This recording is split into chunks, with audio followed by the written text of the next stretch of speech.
بسم اللہ الرحمن الرحیم۔ ناظرین السلام علیکم، میں ہوں عمر برلاس اور آپ دیکھ رہے ہیں عمر برلاس اپڈیٹس۔ ناظرین، وہ مطالعہ میں مصروف تھے، ان کے اطراف بہت سی کتابیں، قلمی نسخے اور کاغذات رکھے ہوئے تھے۔ وہ ان کتابوں، قلمی نسخوں، مسودوں اور یادداشتوں کے مطالعے میں منہمک تھے۔ وہ کبھی کوئی کتاب اٹھا کر اس کی ورق گردانی کرنے لگتے، کبھی کاغذات اٹھا کر ان پر لکھی گئی یادداشتوں کا مطالعہ شروع کر دیتے۔ وہ ایک وجیح شخصیت کے مالک تھے۔ سرخ و سفید رنگت پر ان کی سفید داڑھی نہایت بھلی محسوس ہوتی تھی۔ سر پر عمامہ تھا جس کا شملہ ان کے شانوں کے درمیان لٹکا ہوا تھا۔ گو کہ اس وقت وہ تشریف فرما تھے، لیکن اس حالت میں بھی اندازہ ہو رہا تھا کہ وہ خاصے نکلتے ہوئے قد کے مالک ہیں۔ بزرگ کی نشست کے قریب ہی ایک ٹوکرا رکھا ہوا تھا جس میں کھجوریں تھیں۔ بزرگ مطالعہ کے دوران اس ٹوکرے میں سے ایک ایک کھجور نکال کر نوش فرما رہے تھے، لیکن ایسا محسوس ہوتا تھا کہ کھجوریں نوش کرنے کا یہ عمل وہ ارادی طور پر انجام نہیں دے رہے۔ یوں لگتا تھا کہ وہ خود اس بات سے بے خبر ہیں کہ مطالعہ کے دوران وہ گاہے گاہے کھجوریں بھی نوش فرما رہے ہیں۔ بزرگ کو دراصل ایک حدیث کی تلاش تھی جو ان کے حافظہ سے محو ہو گئی تھی۔ ان کے تلامذہ نے اس حدیث کے بارے میں ان سے سوال کیا تھا۔ کئی گھنٹوں کی تحقیق کے بعد بالآخر بزرگ مطلوبہ حدیث تلاش کرنے میں کامیاب ہو گئے، لیکن اب وہ شدید تھکن محسوس کر رہے تھے۔ انہیں احساس ہو رہا تھا کہ ان کی طبیعت ناساز ہو گئی ہے۔ طبیعت کی یہ خرابی معمولی نہ تھی، بزرگ صاحب فراش ہو گئے۔ علاج معالجہ کی کوشش کی گئی، لیکن دونوں جہانوں کے مالک نے بزرگ کو اپنے حضور طلب فرمانے کا فیصلہ کر لیا تھا۔ بزرگ ہزاروں سوگواروں کو گریہ کناہ چھوڑ کر سفر آخرت پر روانہ ہو چکے تھے۔ اتباع کی رائے میں بزرگ کا انتقال غیر معمولی مقدار میں کھجوریں نوش کر لینے کے باعث ہوا۔ بزرگ مطالعہ میں اس قدر مصروف تھے کہ انہیں احساس ہی نہ ہوا کہ وہ بڑی تعداد میں کھجوریں نوش فرما چکے ہیں۔ ناظرین، یہ بزرگ تھے عظیم محدث امام مسلم بن حجاج رحمۃ اللہ علیہ، جنہوں نے احادیث نبوی کی اہم کتاب صحیح مسلم نہایت تحقیق اور محنت سے مرتب فرمائی۔ امت مسلمہ پر آپ کا بڑا احسان ہے۔ آپ کا نام مسلم، کنیت ابو الحسین اور لقب عسکر الدین ہے۔ آپ کے والد محترم کا نام حجاج بن مسلم تھا۔ آپ کا تعلق قبیلہ بنو کشیر سے ہے۔ یہ عرب کا ایک مشہور قبیلہ تھا۔ آپ کی ولادت خراسان کے معروف شہر نیشا پور میں ہوئی۔ آپ کے سال ولادت میں اختلاف ہے۔ مورخین نے 202، 203، 204 اور 206 ہجری درج کیا ہے، تاہم اکثر علماء اور مورخین کی تحقیق کے مطابق 206 ہجری یعنی 821 عیسوی درست ہے۔ امام مسلم نے ابتدائی تعلیم والدین کی نگرانی میں حاصل کی۔ والدین نے آپ کی اتنی اچھی تربیت کی کہ تمام عمر آپ نے برے کاموں کو کبھی ہاتھ نہ لگایا۔ آپ نے تقوی اور خدا ترسی کی زندگی بسر کی اور آپ کی زبان سے کسی کے لیے کبھی برے کلمات ادا نہ ہوئے۔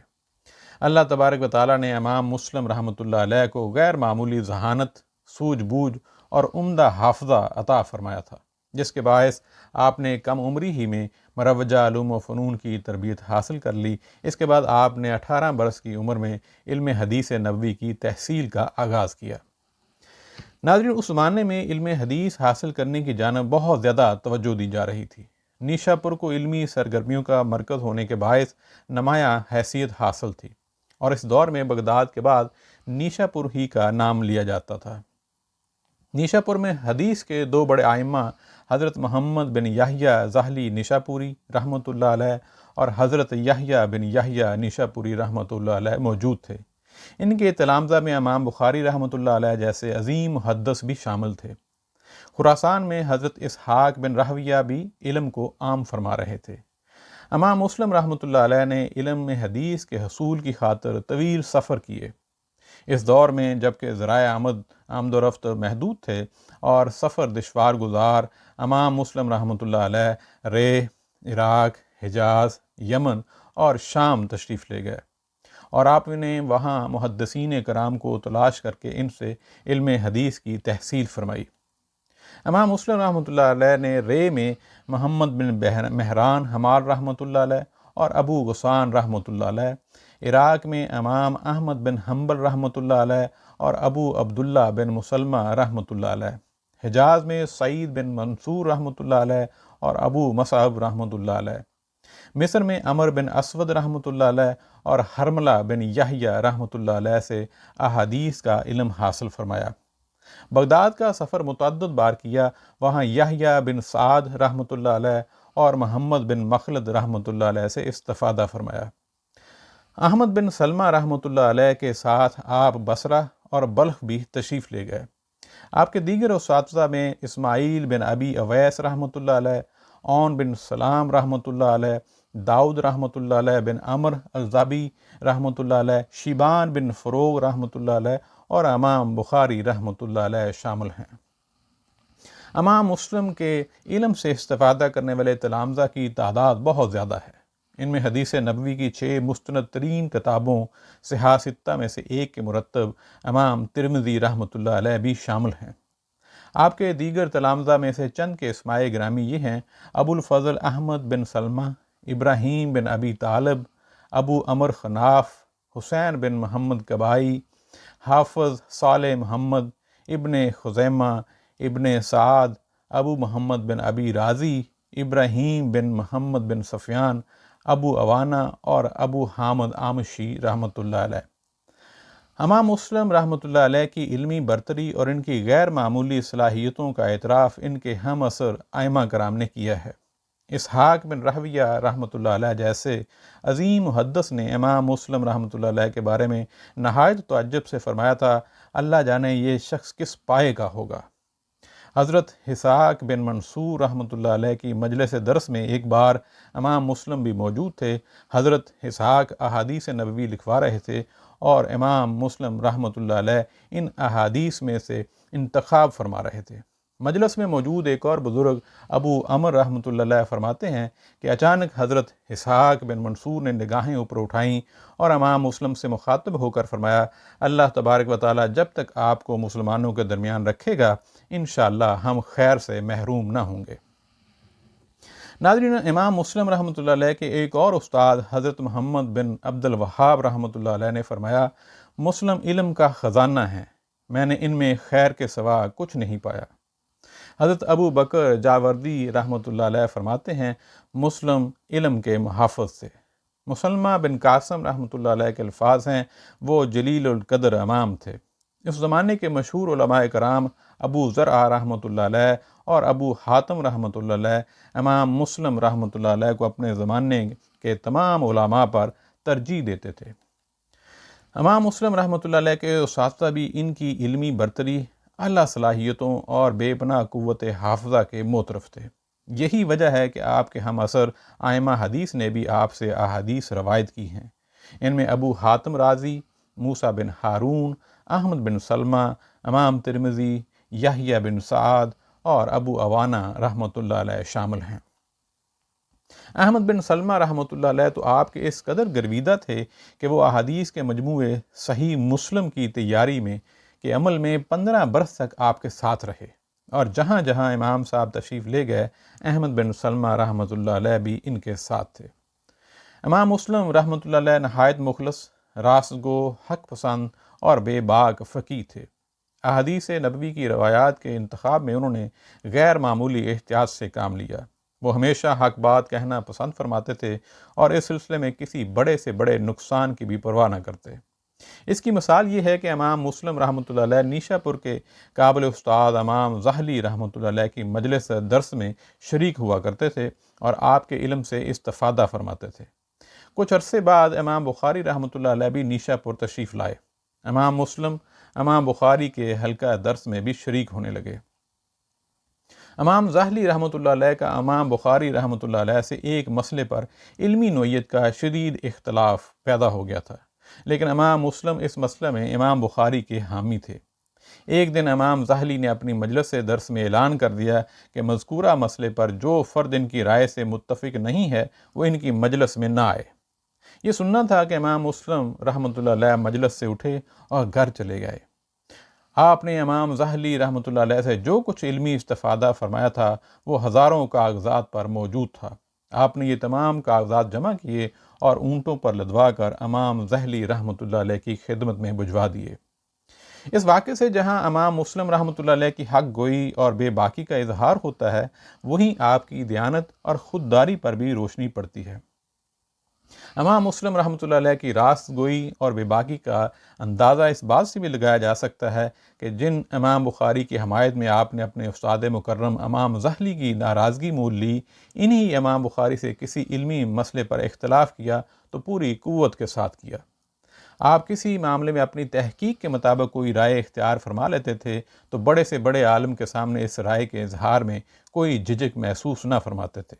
چنانچہ امام بخاری رحمۃ اللہ علیہ سے بھی آپ نے بعض علمی نوعیت کے اختلافات کا اظہار بلا رو رعایت فرمایا، حالانکہ آپ امام بخاری کے اس درجہ معتقد تھے کہ امام بخاری کی مجلس درس میں ان کے علم سے متاثر ہو کر ایک بار امام مسلم رحمۃ اللہ علیہ نے فرمایا، اے علم حدیث کے امیر المومنین، مجھے اجازت دیجیے کہ میں آپ کے قدم چوم لوں۔ امام مسلم رحمۃ اللہ علیہ نہایت متقی، دیانتدار اور پرہیزگار انسان تھے۔ آپ کا اخلاق بے حد بلند تھا، کبھی کسی نے بھی آپ کی زبان سے کسی کے لیے برے کلمات نہیں سنے۔ آپ نے کبھی کسی سے درست کلامی نہ کی، اپنی پوری زندگی کبھی کسی کا برا نہ چاہا، حتیٰ کہ کسی کی غیبت تک نہ کی، نہ کسی کی اپنے ہاتھوں سے ضرر پہنچائی۔ امام مسلم گو کہ اپنے روز و شب کا بیشتر حصہ مطالعے اور تصنیف و تالیف میں بسر کرتے تھے، لیکن آپ معاش کے لیے بھی کچھ وقت نکال لیا کرتے تھے۔ آپ کپڑوں کی تجارت فرماتے تھے۔